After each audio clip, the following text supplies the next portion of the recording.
Hi everybody. তো এয়ারপোর্টে পৌঁছে গেছি হায়দ্রাবাদের। চেক ইন করে বোর্ডিং করে সব কিছু এখন জাস্ট কমপ্লিট করলাম। এখন গেটের সামনে অনেকটা হাঁটতে হলো, বাপরে গেট নাম্বার 9 এতটা হাঁটতে হয়। মুম্বাই, দিল্লি, হায়দ্রাবাদ, ব্যাঙ্গালোর মানে সবকটা এয়ারপোর্ট এত বড় বড়, হাঁটতে হাঁটতে হাঁপিয়ে গেছি। একটু কিছুক্ষণ এই যে বসে আমার মা জিরোচ্ছে এইদিকে বসে। এখন গেটে আমরা বোর্ডিং করে নিচ্ছি। সো চলো, প্রচণ্ড ঘুম পাচ্ছে। ফ্লাইটে যদি একটু ঘুম হয় হবে, মনে হয় হবে না। গাড়িতে যেতে যেতে একটু ঘুমিয়ে নেবো। ওখানে পৌঁছে গিয়ে তো রেডি হতে হবে। চলো, দাঁড়িয়েছি পাটনা এয়ারপোর্টে। পাটনা ইন্টারন্যাশনাল এয়ারপোর্ট, যেটা নতুন হয়েছে, নতুন ইনগ্রেশন করেছে। আর ফার্স্ট টাইম আমি ইনগ্রেশনের পরে ফার্স্ট আমি আজকে এই এয়ারপোর্টে এলাম। ঢুকে দেখছি পুরো মানে মহল চেঞ্জ হয়ে গেছে, হুলিয়াটাই পুরো চেঞ্জ হয়ে গেছে। ভীষণ সুন্দর হয়েছে, দেখো তোমাদের দেখাচ্ছি। এটা বেশ বড় জায়গা জুড়ে করেছেন ছট পূজার জন্য। সমস্ত ড্রয়িংগুলো দেখো, ছট পূজার ড্রয়িংগুলো কত সুন্দর হয়েছে, খুব সুন্দর। এইটা হচ্ছে গেটটা যেটা থেকে আমরা এলাম। ওইদিকে সব বেল্টগুলো রয়েছে। এখন আমরা 2 নম্বর বেল্টে যাব। তোমাদের একটু জাস্ট বলে রেখে দিলাম, যারা পাটনা এয়ারপোর্ট নতুনটা দেখো না তাদের জন্য।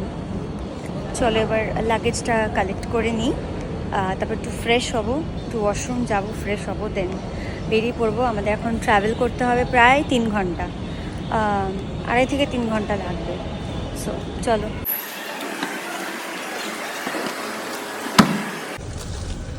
তো রেডি হয়ে গেছি ফাটাফাট, অনেক তাড়াতাড়ি রেডি হতে হয়েছে, একদম টাইম নেই। এখন বাজে ঘড়িতে 11টা 15। ডিনার করে নিলাম, তাড়াতাড়ি রেডি হয়ে তাড়াতাড়ি স্নান করে শ্যাম্পু করে কোনোরকমভাবে রেডি হলাম। এই যে আমার মাও জন্মদিন আঁকড়ে দেবী তাড়াতাড়ি রেডি হয়ে গেছে। এখন আমরা যাব, কারণ অলরেডি আমাদের শো স্টার্ট হয়ে গেছে, তো স্টেজ টাইম হয়ে গেছে। চলো দেখাচ্ছি তোমাদেরকে কেমন লাগছে, তোমরা অবশ্যই জানিও।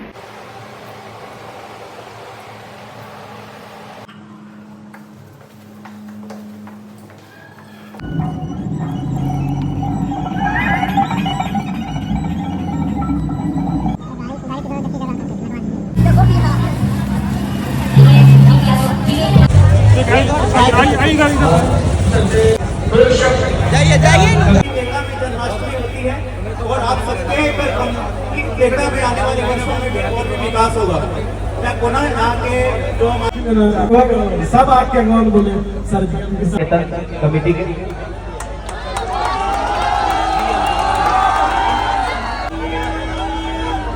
और हम मेरा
হ্যালো ফ্রেন্ডস, তো রুমে চলে এসেছি পারফরমেন্সের পর।